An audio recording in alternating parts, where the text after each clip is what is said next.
네, 안녕하십니까. 항공기상학 파트를 담당하게 된 노인환입니다. 현재 항공기상학은 드론 필기시험, 정식 명칭으로는 학과 시험이죠.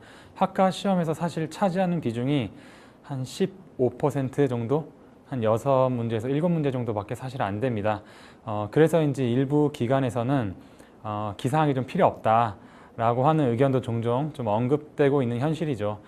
그런데 이 드론이 항공 산업에서 중추적인 역할을 할 것이라고 주장을 하면서도 항공에서 없어서는 안 될 기상학이 필요 없다라고 하는 말은 좀 말이 안 되는 것 같습니다. 수험생분들 입장에서야 기상학이 워낙 어렵다 보니까, 그리고 기상학이 과연 실용성이 있냐라는 의구심을 좀 가질 수밖에 없죠. 왜냐하면 기상학은 사고가 나기 전에는 그 중요성을 알기 어렵기 때문이죠.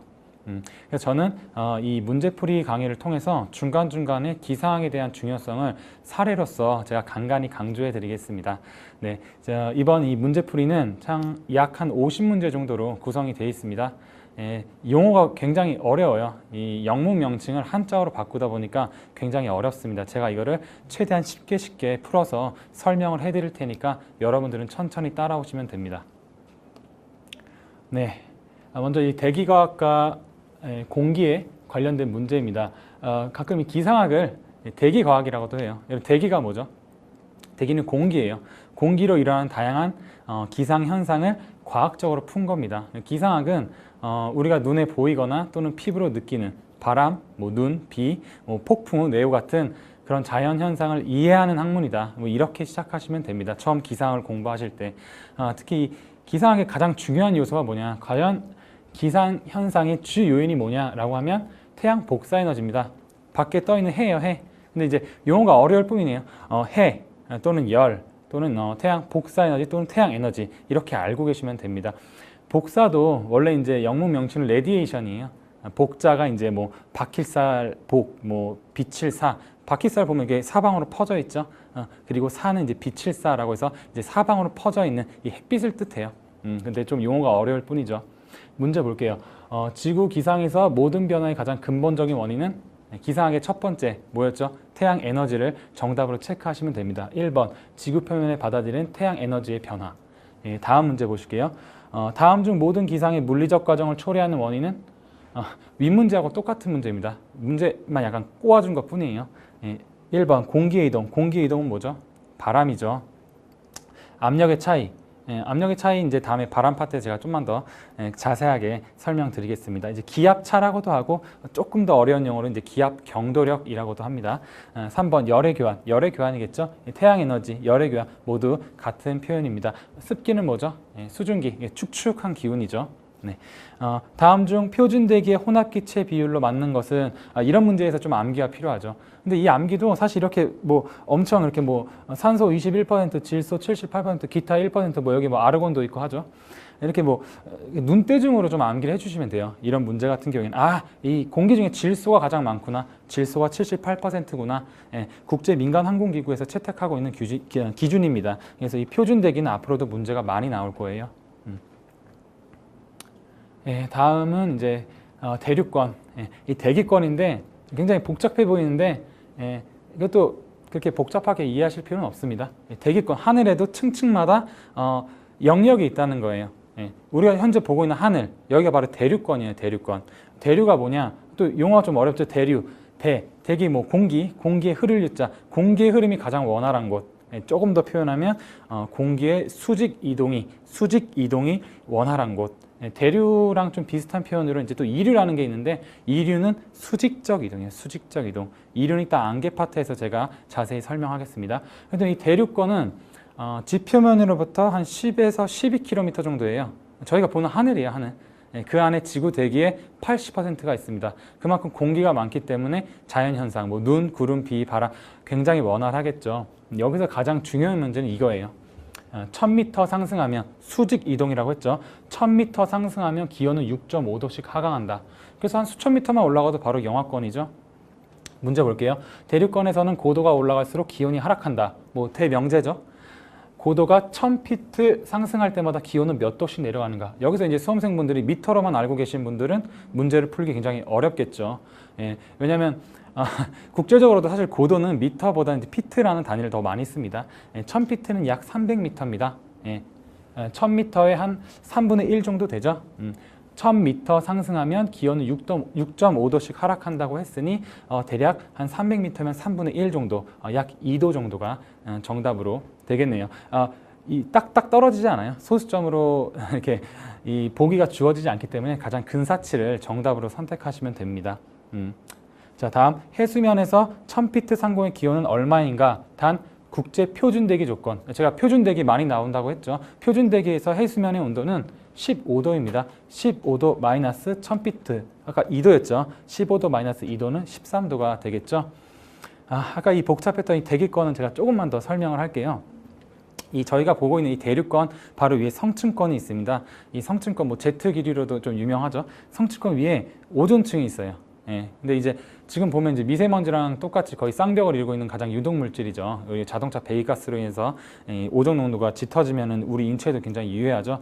근데 이게 높이 올라가면 올라갈수록 우리 그 아군이 됩니다. 사람들이 아군이 돼요.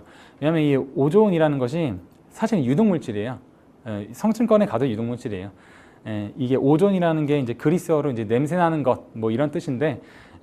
이게 이제 태양 에너지가 그대로 지표면에 깔리게 되면 굉장히 유해합니다. 굉장히 해로워요. 그런데 이 오존층이 필터링 역할을 해주는 거예요. 그래서 초등학교 과학 시간에도 오존층은 지구의 양산이다라는 표현을 쓰고 있습니다. 그 위에는 이제 중간권, 또 그 위에는 이제 이쪽 쪽이 10건이 10건. 사실 이제 10건이 문제에 나와야 되는데 아직 안 나오고 있죠. 10건은 이제 전리층이라고 합니다. 용어가 좀 어렵죠. 전리층, 전자를 띤 플러스 마이너스 층이에요. 그래서 지상에서 전파를 보내면 흡수해서 다시 지상으로 내려 보내줍니다. 그래서 우리가 지금 국제방송을 볼 수 있는 것들, 단파 통신을 쓸 수 있는 것들, 그리고 항공기나 선박에서 주파수를 통해서 우리가 무선 통신을 할 수 있는 것들 모두 10건 때문이죠. 항공 기상 업무네요. 굉장히 항공 기상 업무는 그야말로 사실 암기 과목이에요. 암기 과목. 47번 다음 중 항공시설 업무 그리고 절차 또는 위험 요소의 시설, 운영 상태 및 그 변경에 관한 정보를 수록하여 전기통신수단으로 항공 종사자들에게 배포하는 공고문은 정말 길죠. 이렇게 설비나 또는 이제 공역을 관리하는 그런 문서는 바로 노탐 항공고시본입니다. 이거는 이제 항공교통센터장이 요거 발행하는 세부 규칙을 수립을 하고 교통부에 있는 항공정보과와 공역정보과에서 이제 이걸 발행을 합니다. 실제로 여러분들이 이거 잘 궁금하면 이런 것도 가끔 그 항공정보 서비스 AIS 그 홈페이지 들어가서 보시면 됩니다. 48번 다음 중 항공고시보 유효기간으로 적당한 것은 유효기간이네요. 이게 이제 저희 교재에는 이제 이게 1번으로 이제 답이 되는데 이건 좀 오기고 2번입니다. 이 항공고시보는 3개월 이내에 유효한 정보만 다룹니다. 이 사항은 제가 직접 공역정보과에 문의해서 확인한 사항입니다. 네, 49번 네, 항공정기기상 보고에서 요런 건 무슨 뜻인가? 이게 더 많은데 이것만 알아도 충분히 나중에 문제를 푸실 수 있어요. 레인의 약재예요. 레인 플러스 그러니까 강한 비, FG는 포그, 안개의 약칭입니다. 이제 4번 강한 비 플러스니까 강한 비 이후에 포그, 안개 이렇게 정답 체크해 주시면 됩니다. 네, 시정에 대한 문제네요. 시정에 관한 설명으로 틀린 것은 1번 시정이란 정상적인 눈으로 먼 곳의 목표물을 볼 때 인식될 수 있는 거리이다. 단순히 저기 뭐 점 있네가 아니고 저게 어떤 형상이네 라고까지 알 수 있는 게 바로 시정입니다. 2번 시정을 나타내는 단위는 마일이다. 맞죠? 미터도 있습니다. 네, 그리고 시정은 한랭기단 속에서는 시정이 나쁘고 온난기단에서는 시정이 좋다. 이게 일반적인 사항은 아닌데 평균적으로 온난기단 같은 경우에는 따뜻하고 습하기 때문에 안개가 좀 더 잘 발생해요. 그래서 온난기단은 비교적 한랭기단보다 좀 더 시정이 좋지 않고 좀 나쁘다. 습한 기운 때문에 안개가 좀 더 잘 발생하니까 습도가 90% 넘거나 안개가 끼면 뭐 당연히 시정이 나빠지겠죠. 이제 51번 다음 중 시정에 직접적으로 영향을 미치지 않는 것은 이런 문제도 사실 상식이죠, 상식. 근데 막 고민하시는 분들도 계세요. 근데 바람이죠, 바람 눈에 보이지 않죠. 마지막 문제입니다. 이제 시계비행 기상 조건인데 시계비행이 뭐죠? 시계비행. 일반 여객기 같은 경우나 이제 뭐 경항공기 같은 경우에는 시계비행이 이제 주변에 있는 지형지물을 관측해서 파일럿이 직접 조종하는 걸 시계비행이라고 하죠. 지금은 어떻죠? 대형 여객기는 이제 거의 다 계기비행이죠. 계기비행. 영화 같은 데 보면은 이제 계기판 보면서 파일럿 분들이 또는 관제기구로부터 업무를 보고받아서 하는 게 계기비행이죠. 근데 이 시계비행이 이제 드론은 조금 달라요. 드론 이제 군 무인 항공기 외에는 일반적으로 민간에서 쓰이는 드론 같은 경우에 시계 비행은 컨트롤러 조종자가 내가 볼 수 있는 내 기체를 이 드론을 볼 수 있는 거리에서 하는 걸 이제 시계 비행이라고 하죠. 52번 다음 중 관제권 안에 있는 비행장에서 이착륙하기 위한 시계 비행 기상 상태는 요거 시계 비행 규칙 172조 한번 볼게요. 시계 비행 방식으로 비행하는 항공기는 해당 비행장의 운고가 이제 실링 구름의 높이예요. 운고가 450m 또는 1,500피트 미만 또는 지상 시정 5km 또는 5,000m 미만인 경우에는 관제권 안의 비행장에서 이륙 또는 착륙을 하거나 관제권 안으로 진입할 수 없다라고 하고 있습니다. 관제권은 다들 아시죠? 비행장 반경 9.3km. 정답은 지상 시정 5,000m 그리고 운고 450m 이상이 되겠죠. 사실 이런 법은 좀 암기를 할 수밖에 없는 사항입니다. 네. 제가 준비한 그 기상학 강의는 여기까지입니다.